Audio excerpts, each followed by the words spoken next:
Students of class 8, welcome to online class English. Today's task grammar. You are learning narration. So follow the board. So in the previous classes we have learned narration of assertive sentences and interrogative sentences. So at first revise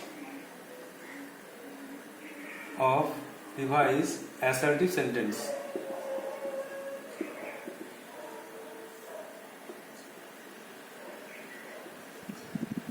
assertive sentence এটা শর্টে একটু revise করে নাও, তারপরে আমরা interrogative সেন্টেন্সের যে home task দেওয়া আছে সেগুলো করব এবং তার পরবর্তী টাস্ক নেব।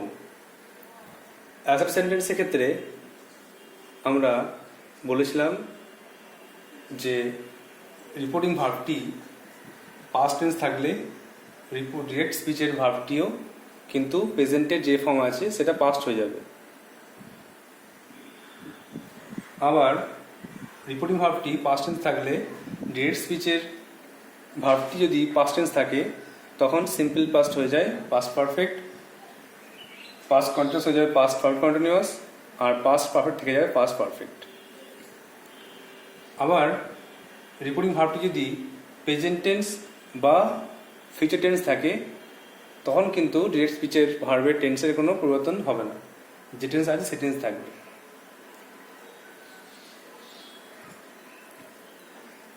আর এখানে একটা কথা উল্লেখ করতে হবে যে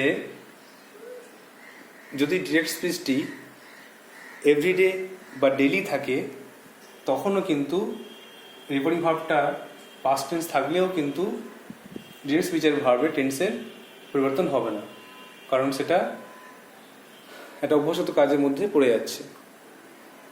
আমরা আরেকটা রুল জানি যে ডিরেক্ট স্পিচ দ্বারা ইউনিভার্সাল ট্রুথ মানে চিরন্তন সত্য বা হ্যাবিচুয়াল ফ্যাক্ট অভ্যাসগত কাজ বোঝালে সেটা কিন্তু কোনো রকম চেঞ্জ হবে না, টেন্সের পরিবর্তন হবে না।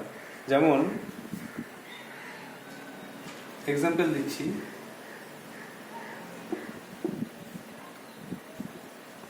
দ্য বয় সেড, ছেলেটি বলেছিল I walk in the morning every day, আমি প্রতিদিন সকালে হাঁটি। এখানে যখন আমরা ইনডাইরেক্ট স্পিচে লিখব তখন কিন্তু প্রেজেন্ট টেন্সে আছে রিপোর্টিং ভার্বটা, এটাও কিন্তু ওয়াকড, এটাও পাস্টে হয়ে যাবে, WLKED ওয়াকড হয়ে যাবে, তা কিন্তু নয়, কারণ এটা প্রতিদিন একটা কাজ বোঝাচ্ছে, তাই জন্যে এই প্রেজেন্ট টেন্স আছে প্রেজেন্ট টেন্স থাকবে। যেমন দ্য বয় সেড দ্যাট, ছেলেটি বলেছিল যে he walks in the morning everyday, ছেলেটি বলেছিল যে সে প্রতিদিন সকালে হাঁটে। এখানে হেঁটেছিল, এটা মানাটা হবে না। আবার 2 নম্বরে দ্য গার্ল সেড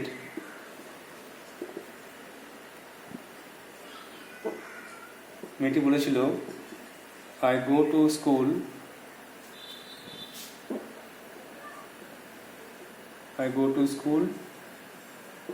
ডেইলি, আমি প্রতিদিন স্কুলে যাই, বা I go to school every day.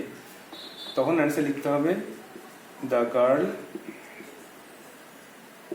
Shed that she, এটা কিন্তু গোয়ের পাস্ট ওয়েন্ট হবে না, যেহেতু এটা প্রতিদিনের কাজ বোঝাচ্ছে। তো the girl said that C goes to school daily. এইভাবে একটু শুধু এই পয়েন্টটা মনে রাখতে হবে। যে সমস্ত রুল লিখেছি তার সঙ্গে এটাও একটা মনে রাখবে যে এভরিডে বা ডেইলি এই কথাগুলো থাকলে কিন্তু ডিরেক্ট স্পিচের যে টেন্সের পরিবর্তন হবে না, রিপোর্টিং ভার্বটি পাস্ট টেন্স থাকলেও এই টেন্সের কোনো পরিবর্তন হবে না। বাকি রুল তো তোমরা জানো যে রিপোর্টিং ভার্বটা পাস্ট টেন্স থাকলে রিপোর্টের স্পিচটাও পাস্টে করতে হয়। প্রেজেন্টের যে ফর্ম আছে সেটা পাস্ট হয়ে যায়, আবার পাস্ট টেন্স থাকলে সেটা নিয়ম অনুসারে পাল্টে যায়।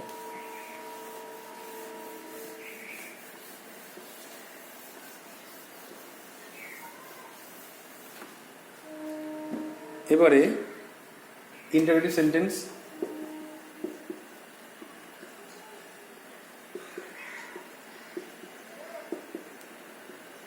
ইন্টারোগেটিভ সেন্টেন্সের রিভিশন করতে গিয়ে যেটা বলা হয় সেটা হচ্ছে যে রিপোর্টিং ভার্বটি উঠে গিয়ে পাস্ট টেন্সে তোমরা জানো আস্কড বসবে, আস্কড বা ওয়ান্টেড টু নো বা এনকোয়ার্ড এগুলো বসবে। আর ডাব্লিউএইচ ওয়ার্ড দিয়ে যদি ডিরেক্ট স্পিচটা শুরু হয় তাহলে ডাব্লিউএইচ ওয়ার্ডটি বসবে। আর ডাব্লিউএইচ যদি ওয়ার্ডটি না বসে বা ডাব্লিউএইচ ওয়ার্ড না থাকলে যদি অন্য কোনো হেল্পিং ভার্ব থাকে তখন কিন্তু ইফ বসবে, ইফ বা ওয়েদার। ডাব্লিউএইচ ওয়ার্ড থাকলে আস্টের পরে তাই বসবে, আর না থাকলে ইফ বা ওয়েদার বসবে।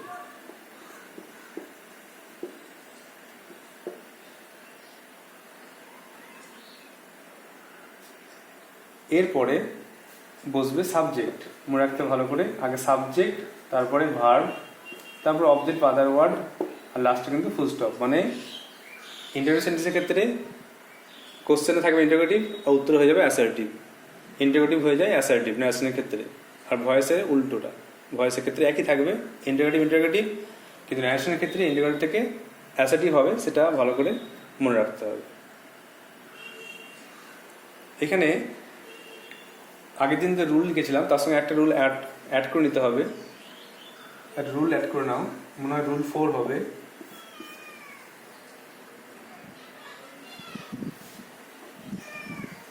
যে ডিরেক্ট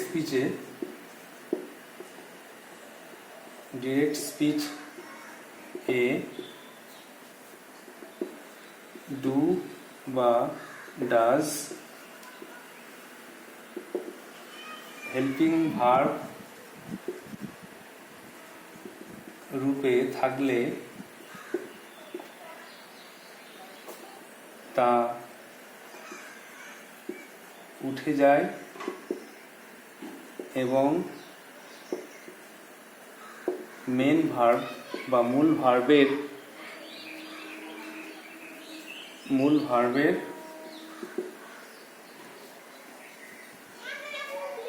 পরিবর্তন হয় বা পাস্ট টেন্স হয়। যদি রিপোর্টিং ভার্বটা পাস্ট টেন্স থাকে আর এখানে ইন্টারোগেটিভে ডু ডাজ থাকে তাহলে কিন্তু মেন ভার্বটা পাস্ট টেন্সে হয়ে যায়। একইভাবে ডিড থাকলে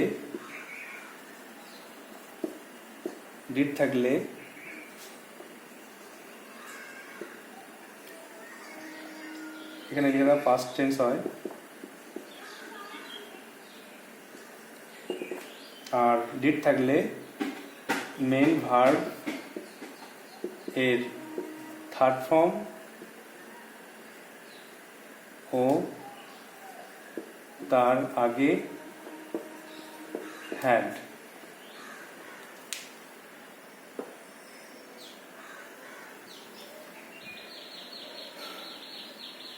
তাহলে এটা মনে রাখতে হবে যে ডিরেক্ট স্পিচের ক্ষেত্রে যদি ডু বা ডাজ হেল্পিং ভার্ব থাকে তাহলে তা উঠে যাবে এবং মেন ভার্বটার পরিবর্তন হবে, পাস্ট টেন্স হবে। আর ডিড থাকে তাহলে তো পাস্ট টেন্স, তাহলে পাস্ট টেন্স থাকলে হয়ে যাবে পাস্ট পারফেক্ট, মানে হ্যাড প্লাস থার্ড ফর্ম। সে একই রকমের রুল ফলো করবে। এর কটা এক্সাম্পল দিই, এক্সাম্পল দিলে বুঝতে পারবে। আগের দিনও কটা এক্সাম্পল দিয়েছিলাম, এই রুলটা লিখলাম তার সঙ্গে সঙ্গে এক্সাম্পল দিচ্ছি, দেখো।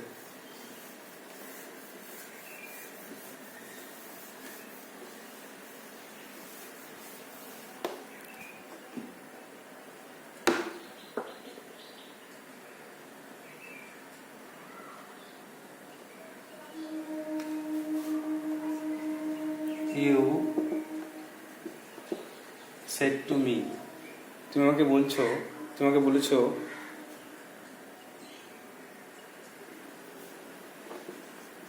do you hear me?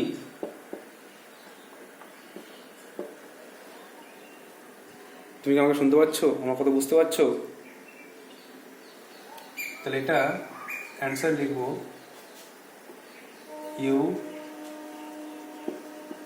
Asked me, সেটা ওটাকে আস্কড হচ্ছে ইউ আস্কড মি, আর এখানে ইউ বসছে, সাবজেক্ট হচ্ছে ইউ, সাবজেক্টটা ইউ মানে আমাকে বোঝাচ্ছে বলে আই, ইফ আই, ডুটা দেখো ডু আছে হেল্পিং ভার্ব, আর হিয়ারটা আছে মেন ভার্ব, তাহলে এখানে ডুটা উঠে যাবে, দিয়ে এই ভার্বের পাস্ট ফর্ম হয়ে যাবে। তাহলে you asked me if I heard, hear past heard, আর মিটা হয়ে যাচ্ছে ইউ, তার জন্য ইউ। তাহলে you asked me if I heard you. আরেকটা এক্সাম্পল দেখো পাস্ট টেন্সে,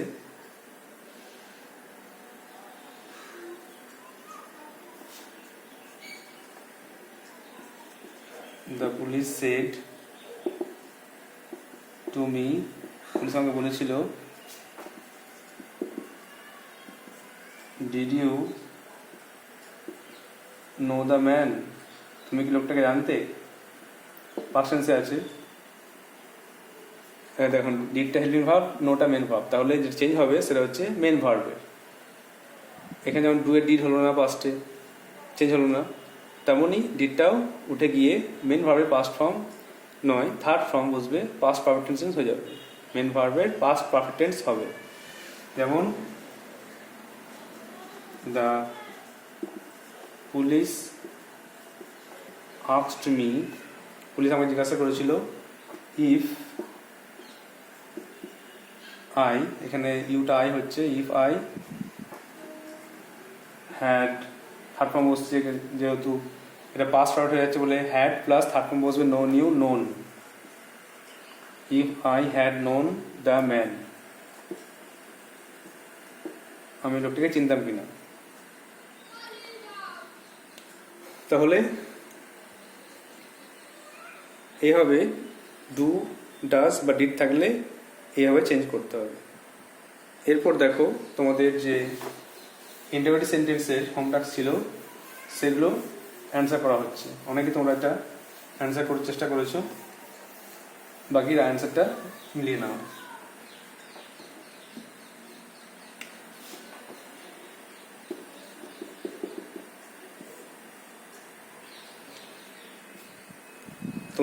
তোমাদের এক্সাম্পল দিয়েছিলাম, আর বাকি তিনটে টাস্ক দিয়েছিলাম। সেটা হচ্ছে দেখো, নাম্বার 3 ছিল the girl said to me,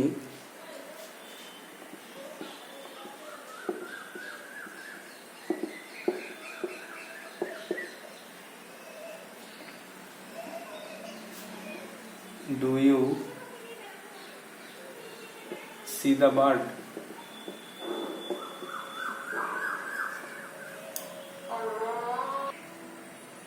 তাহলে the girl said to me do you see the bird, তার অ্যান্সার হয়ে যাবে দ্য গার্ল আস্কড মি, এটা ইফ বসবে, ডুটা উঠে যাবে, মেন ভাব হচ্ছে সি, তার পাস্ট ফর্ম বসবে। তাহলে the girls asked me if, এখানে আমাকে বলছে বলে আই, সি এর past saw the bird. Number 4, the woman said to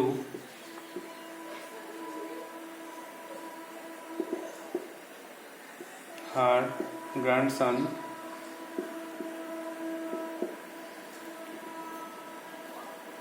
have you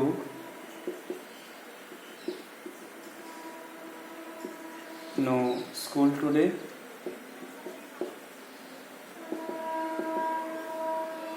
তাহলে মহিলাটি তার নাতিকে জিজ্ঞাসা করলো, তোমার কি আজকে কোনো স্কুল নেই? তাহলে অ্যান্সার হবে দেখো, the woman asked her grandson, এখানে ইফ বসে গেল, ইউটা এখানে তার নাতি বোঝাচ্ছে জন্য হি, হ্যাভটা হেল্পিং ভার্ব, হ্যাভটা পাস্ট টেন্সে হয়ে যাচ্ছে হ্যাড,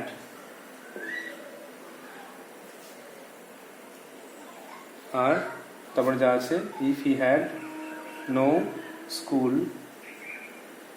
আর টুডে পাল্টে যায় দ্যাট ডে, আর লাস্টে অবশ্যই ফুল স্টপ। তাহলে উত্তরটা হলো the women asked her grandson if he had no school that day. Now the last one.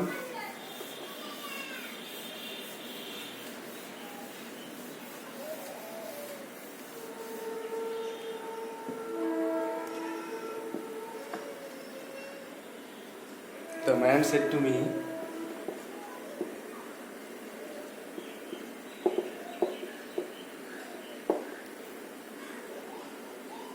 are you going to school? লোকটা আমাকে জিজ্ঞাসা করলো, তুমি কি বিদ্যালয়ে যাচ্ছ? ছেলেটা অ্যান্সার করলে হবে the man asked me, if বসছে, ইফ, আর দেখো এটা are you going to school present continuous tense, তাহলে এটা হয়ে যাবে ইফ আই, তারপরে ওয়াজ পাস্ট টেন্সে ভাবছে ING going to school, last অবশ্যই ফুল স্টপ। তাহলে উত্তরটা হলো the man asked me if I was going to school.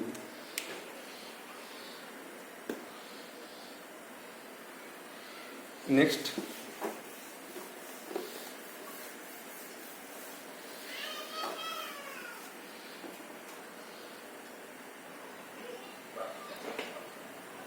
Number 6-এ আমরা WH ওয়ার্ড দিয়ে এবার ন্যার সেন্টেন্সগুলো করব।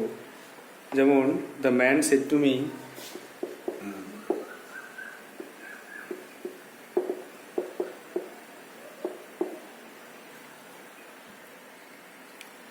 What are you doing? লোকটি আমাকে জিজ্ঞাসা করলো, বললো তুমি কি করছো? অ্যান্সার হয়ে গেল দ্য ম্যান আস্কড মি। এখানে WH ওয়ার্ড আছে হোয়াট, তাই হোয়াটটাই বসবে আর ইফ বসছে না। হোয়াট, সাবজেক্ট আছে দেখো ইউ, কাকে বলছে? আমাকে বলছে, এই জন্য আই হয়ে যাচ্ছে হোয়াট আই, আর এর past form was, what I was doing. এটা ছিল প্রেজেন্ট কন্টিনিউয়াস, এগুলো পাস্ট কন্টিনিউয়াস। তাহলে the man asked me what I was doing, লোকটা আমাকে জিজ্ঞাসা করলো আমি কি করছিলাম। নাম্বার 7,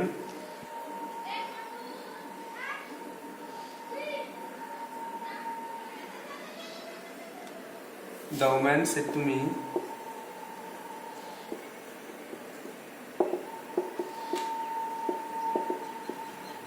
when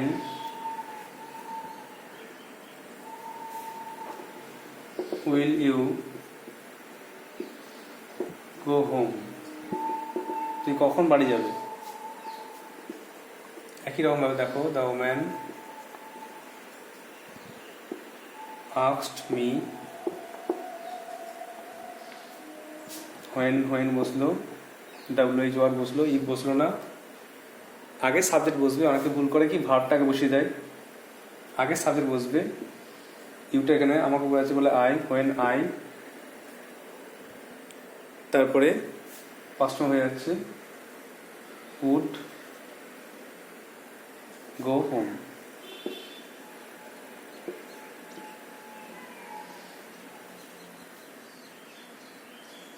নেক্সট নাম্বার 7 দেখো 8,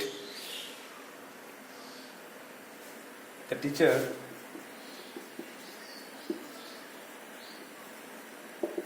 said to me, শিক্ষক মহাশয় আমাকে বললেন, why have you failed? তুমি কেন ব্যর্থ হয়েছো? এটা কিন্তু আমি অ্যান্সার লিখে দেবো না, এটা তোমার হোম টাস্ক থাকবে। The teacher said to me why have you failed, শিক্ষক মহাশয় আমাকে বললেন তুমি কেন ব্যর্থ হয়েছো, এটা হোম টাস্ক থাকবে। এই বাকিগুলো, এই দুটো কোশ্চেন ভালো করে বুঝে নিয়ে বাকিগুলো এটা করতে হবে। তাহলে ছয়টা, the man said to me what are you doing, লোকটি আমাকে জিজ্ঞেস করলো তুমি কি করছো। অ্যান্সার হয়ে গেল the man asked me what I was doing, লোকটি আমাকে জিজ্ঞেস করলো আমি কি করছিলাম। তারপরে number 7, the woman said to me when will you go home, তুমি কখন বাড়ি যাবে। অ্যান্সার হয়ে গেল the woman asked me when I would go home, আমি কখন বাড়ি যাব। আর number 8, the teacher said to me why have you failed, তুমি কেন ব্যর্থ হয়েছো।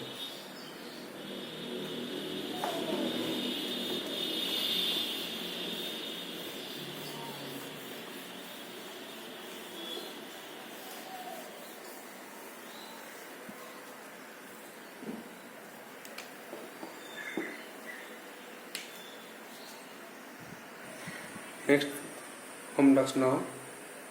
They said to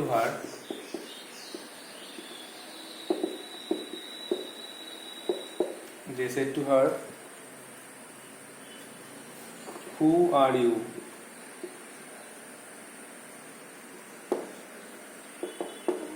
তারা তাকে বলল তুমি কে। And the last one, I said to him, আমি তাকে বললাম,